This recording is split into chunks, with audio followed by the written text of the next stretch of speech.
You climb into a spacecraft, point it in one direction, and commit to never touching the controls again. Trillions of years pass. Galaxy after galaxy blurs behind you, and still no wall appears to end the journey. Common sense insists that something has to stop you eventually. A curtain, some final boundary to creation. Physics answers with a possibility that breaks that intuition completely. A universe can be finite in total size and still contain no edge anywhere inside it. The same way Earth's surface has a limited area but no cliff where the ground simply quits. Fly far enough in a single direction on a universe built that way, and you would eventually approach your starting point from the opposite side of the sky. Your hull would never strike a barrier. The geometry itself would simply curve you back home. That single idea turns a childlike question, does space just stop somewhere, into one of the hardest open problems in cosmology. Every clear night hands you a sky that looks like proof of infinity. Stars crowd behind stars, and galaxies fade into distances too vast for the eye or the mind to hold. Nothing up there resembles an edge or a wall. Seeing no boundary, though, is not the same as knowing none exists. A sailor standing on deck in the middle of the Atlantic sees flat water stretching to the horizon in every direction. Only a journey far larger than one ship's crossing reveals that the ocean's surface is curved, wrapped around a sphere. Humanity has the same problem, except the ocean is space itself and the ship is light. We can only study the region called the observable universe, the portion whose light has had time to reach us. Everything past that line may be perfectly real, its light simply hasn't arrived yet. The universe itself is roughly 13.8 billion years old, a figure refined by satellite missions studying the leftover glow of the Big Bang. Light traveling toward Earth has therefore had only that much time to cross the gap between us. A quick guess would place the cosmic horizon 13.8 billion light-years out in every direction. Expansion wrecks that simple guess. While ancient light crossed the gap toward Earth, the space it was crossing kept stretching underneath it. Many of the objects that emitted that light sit far beyond where they were when the light left them. Add up that stretching, and the observable universe balloons out to roughly 93 billion light-years across. That sphere holds every location whose signal could possibly have reached us since the universe began, and nothing more. Beyond that sphere, the universe may keep going just fine, only our light-based connection to it runs out. No telescope, however powerful, can be pointed past this limit because the limit isn't a matter of lens size or patience. It's built into the age and expansion history of the cosmos itself. Some distant regions are receding so quickly that their light will never catch up to us, not now, not ever. Cosmic expansion can separate two galaxies faster than light without breaking Einstein's relativity, since the space between them is what's doing the growing while the galaxies themselves stay put. That distinction turns the cosmic horizon into something closer to a limit on knowledge than a wall in space. You can't touch it or photograph it from the other side to see what's there. Every conclusion about what lies beyond has to be inferred from the small, light-connected patch we actually have access to. Making sense of that patch means first stripping the Big Bang of its most common misconception. Alexander Friedman worked out the mathematics behind an expanding universe back in 1922, years before anyone had observed it. His equations pictured every point of space stretching together, all at once. The actual mechanics behind a term that later became a chalkboard cliché, the Big Bang. Georges Lemaitre reached a similar picture independently in 1927, proposing that the universe itself was expanding rather than galaxies simply flying apart through fixed space. Edwin Hubble's observations in 1929 gave that idea its first hard evidence, showing distant galaxies receding faster the farther away they sat. Picture raisins scattered through a lump of bread dough as it rises in the oven. Every raisin sees every other raisin pulling away, yet no single raisin sits at the dough's center. The comparison breaks down in one important way. The universe doesn't need an outside oven to expand into. Space can grow simply by changing its own internal geometry, with no exterior required. That detail carries a strange consequence. If the universe is infinite today, it may already have been infinite in its first instant.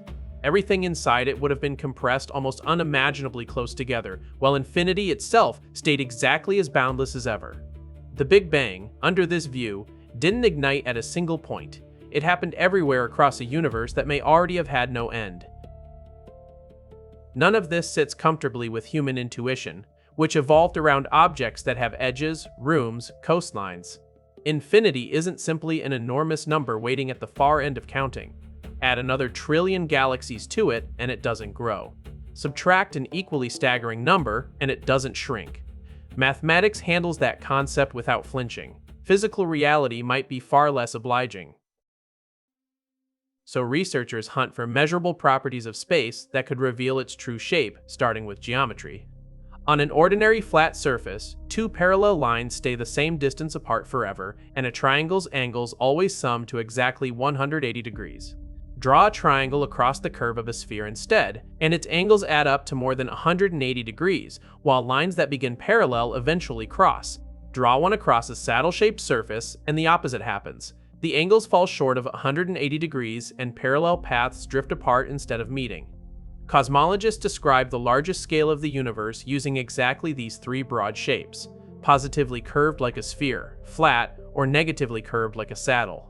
A positively curved universe can be entirely finite while still lacking any boundary, since a traveler moving in a straight line eventually loops back to the start.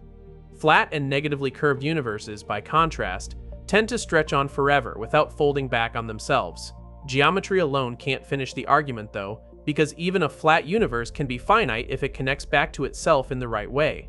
Think of an old video game map, where walking off the eastern edge of the screen brings your character back in from the west. The playable area is limited, yet a character wandering it would never once bump into a border. Physicists call this large-scale property topology, distinct from geometry, which only describes how space bends locally. A flat sheet of paper and a cylinder share identical local geometry, yet joining the paper's edges in different ways can turn it into a tube or a torus shaped like a donut. Extend that trick to 3 dimensions, and a universe could carry a similarly looped structure while still looking locally flat from any single vantage point inside it. In 2003, Jean-Pierre Luminet proposed exactly this kind of finite wraparound cosmos shaped like a soccer ball-esque dodecahedron based on patterns in the earliest light we can see. If a shape like that were correct, distant galaxies could be repeated images of objects much closer to home, with light having circled the cosmos more than once before reaching Earth. One galaxy might then appear in several different directions in the sky, and at wildly different ages, without astronomers realizing it was the same object twice. Chasing that idea sounds straightforward until you remember that galaxies merge, rotate, and fade across billions of years. 2 images of the same galaxy, arriving from opposite directions after taking different routes, might look nothing alike by the time they reach us. So astronomers turned instead to an older, cleaner fingerprint: the cosmic microwave background, radiation left over from about 380,000 years after the Big Bang. Before that moment, the young universe was an opaque plasma that trapped light and refused to let it travel freely. Once atoms finally formed, photons broke free and have been drifting through space ever since, arriving today as a faint microwave glow from every direction. A small, wraparound universe should leave matching circles of temperature stamped into that glow, the same patch of early sky imprinted twice, seen from 2 different directions. In 2004, Neil Cornish and his collaborators combed through satellite data hunting for exactly those matching circles. They found none. That result eliminated any compact looping universe smaller than the region we can already observe. It said nothing about a finite universe simply larger than our sightline. A shape like Luminet's dodecahedron could still be correct if its repeating pattern sits just beyond the cosmic horizon, out of reach of any circle search we can currently run. Curvature measurements add a second constraint, independent of any search for repeating patterns. Researchers compare the tiny temperature ripples in that same microwave glow against the predictions each possible cosmic geometry would produce. Data gathered by the Planck satellite through the 2010s came back astonishingly close to flat, with no strong curvature detected within the margin of error. Flatness is exactly what an infinite universe would look like. A finite universe, simply large enough, would look identical. Stand on a small patch of Earth's surface, and the ground looks flat. Stand on that same patch after scaling the whole planet up 1 trillion times, and it would look even flatter. Cosmic measurements run into the identical trap. A triangle drawn on a tiny corner of a colossal sphere reads as almost exactly 180 degrees, hiding the curvature completely. Better instruments sharpen the measurement inside our observable patch. They cannot make that patch any larger. Time technically reveals a little more ancient light as it finally arrives, but cosmic acceleration is stealing distant galaxies away from us even faster than that light catches up. Regions currently visible to us may cross beyond our reachable horizon in the deep future, meaning tomorrow's astronomers could end up seeing less of the universe than we can see right now. One more clue comes from a puzzle in the early universe's own uncanny smoothness. Regions of sky now separated by enormous distances share almost exactly the same temperature, despite having had no apparent way to exchange energy and even out. Alan Guth proposed a fix for that puzzle in 1981, cosmic inflation, an episode of extraordinarily fast expansion packed into a tiny fraction of the universe's first second. Alexei Starobinsky had floated a closely related model the year before, working independently in the Soviet Union. Under inflation, a microscopic patch of space, small enough to have shared temperature evenly, could have been stretched into something vastly larger than everything we can currently see. Regions that once traded energy easily would end up scattered impossibly far apart, still carrying the same leftover warmth. Inflation also explains the flatness problem neatly. Stretching any curved surface hard enough makes a small patch of it look nearly level, the way a balloon's skin flattens out locally as it inflates. If inflation really happened, the full universe could be enormously larger than the observable portion. Some models place it beyond any number worth writing down. Alexander Vilenkin pushed the idea further in 1983, arguing that inflation might never fully stop everywhere at once, a notion developed around the same time as Andre Lin's chaotic inflation model. Under their eternal inflation picture, new pockets of space keep inflating in the wider background even after inflation has ended locally, each pocket becoming its own bubble universe. Our entire observable cosmos under this picture would be just one bubble drifting among countless others. None of this counts as a confirmed observation. It's a consequence of certain theoretical models, extrapolated well past anything we can directly observe. The same caution applies to any claim that infinity must be the answer simply because it's the mathematically simplest one. Nature has a track record of choosing finite structures precisely where intuition expected endless continuation. Atoms ended the idea that matter divides forever, and quantum mechanics replaced smooth certainty with discrete jumps.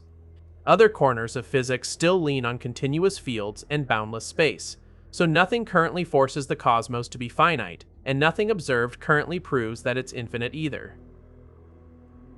That leaves two possibilities that can look completely identical from anywhere inside them.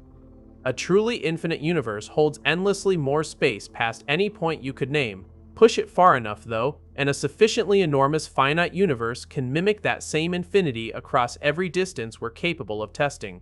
No experiment run from inside either one may ever be able to tell them apart. We're effectively trying to measure the total size of something while locked inside one visible slice of it, with the walls of that prison built from time, light speed, and expansion itself. Push the infinite option to its logical extreme, and it produces consequences that sound closer to fiction than to cosmology. If space truly never ends, and matter can only arrange itself in a finite number of distinct ways within any given region, those arrangements should eventually start repeating.